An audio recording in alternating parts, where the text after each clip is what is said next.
এই অঙ্কটা মাধ্যমিকের একটা কমন অঙ্ক। অনেকেই ফর্মুলা জানে কিন্তু বোঝে না, তাই ভুল হয়।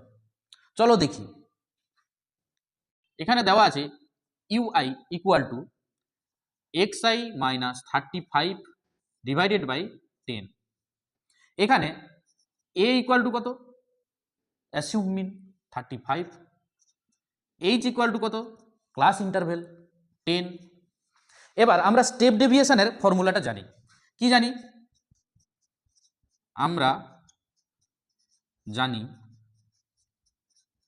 কি জানি স্টেপ ডেভিয়েশনের formula X bar equal to A plus H whole into summation of F I U I divided by summation of F I.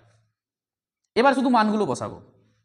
এর মান কত দেওয়া আছে 35 প্লাস এইচের মান কত দেওয়া আছে 10 into summation of F I u i এর মান কিন্তু দেওয়া আছে কত 30, তাহলে 30 বসালাম। আর কি দেওয়া আছে সামেশান অফ এফ আই সমান 60, তাহলে ডিভাইডেড বাই 60। এবার কাটাকাটি করো, 0 0 কেটে গেল, 3 দুনে 6, 2 5 10, তাহলে কত হবে 35 প্লাস 5 ইকুয়াল টু 40। তার মানে শুধু ফর্মুলা জানলে অঙ্ক হয় না, এ এবং এইচ চিনতে পারলে নম্বর পাকা।